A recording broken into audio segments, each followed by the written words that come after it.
Hello বন্ধুরা, বঙ্গরানী চ্যানেলে তোমাদের সবাইকে স্বাগত। আজকে আমি তোমাদের সাথে একটি পকোড়ার রেসিপি শেয়ার করব। আমাদের বাড়ির সামনে একটি বকফুল গাছ আছে, অনেক বকফুল ধরেছে। তো চলো আজকে তোমাদের সাথে বকফুলের পকোড়া করে দেখাবো। তো সবগুলো বকফুল আমার এখানে লাগবে না, যেগুলো লাগবে সেগুলো রেখে দিলাম আর বাকিগুলো আমি তুলে রাখলাম। যেই বকফুলগুলো কিন্তু ফুটে গেছে পাপড়িগুলো, সেগুলো কিন্তু খেতে বেশি ভালো লাগে।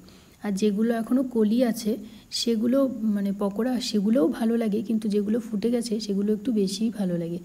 ঘরে রেখে দিলে কিন্তু তুলে ফুটে যায় এমনিতেই পাপড়িগুলো, ঘরে থেকেই পাপড়িগুলো ফুটে যায়। তো আমি জল দিয়ে খুব ভালো করে পরিষ্কার করে ধুয়ে নিলাম ফুলগুলোকে। আর তারপর এখানে বাটিতে নিয়ে নিলাম বেসন। এখানে আমি 2.5 চামচ বেসন নিয়েছি। আর চালের গুঁড়া নিলাম 2.5 চামচ। সেটা তোমরা ফুলের পরিমাণ অনুযায়ী নিতে পারো। তারপর নিয়ে নিলাম পরিমাণ মতো লবণ, তারপর নিলাম হলুদ, এরপর নিলাম অল্প জিরে গুঁড়ো আর শুকনো লঙ্কা গুঁড়ো। আর এখানে আমি রসুন নিয়েছি, রসুনটাকে ছুলে নেব। রসুনটাকে আমি ছুলে নিলাম, কয়েক রোয়া রসুন এখানে আমি নিয়েছি, 5-6 রোয়ার মতো। এখন আমি গ্রেট করে দিয়ে দেব এর মধ্যে।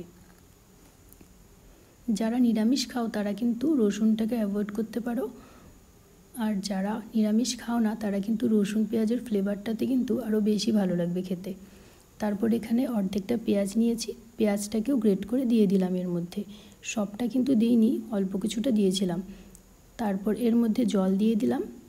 এখানে কিন্তু একবারে বেশি করে জল দেব না, অল্প অল্প করে জল দিয়ে ব্যাটারটাকে গুলিয়ে নেব।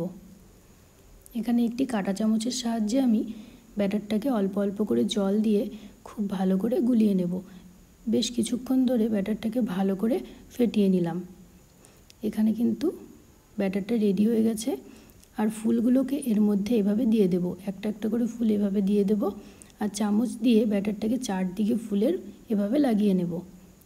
আর এখানে আমি গ্যাসটা অন করে দিলাম, অন করে দিয়ে কড়াইটা বসিয়ে দিলাম। এখন কড়াইটাকে কিন্তু বেশ ভালো করে গরম করে নিতে হবে।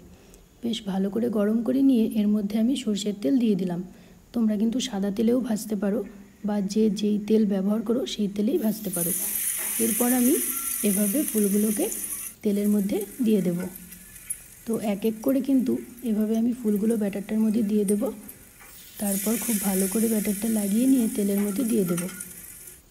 তো সবগুলোকে আমি এভাবেই দিয়ে দিলাম। আর এই পকোড়াগুলো কিন্তু খুব বেশি তেলে ভাজতে হয় না, ডুবো তেলে ভাজতে হয় না, অল্প সামান্য তেল দিয়ে ভাজলেই হয়।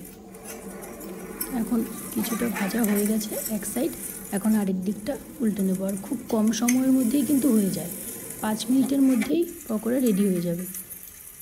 তো অর্ধেকগুলো আমার হয়ে গেছে, নামিয়ে নিলাম। এখন কিন্তু বাকি যেগুলো আছে সেগুলোকে ভেজে নেব।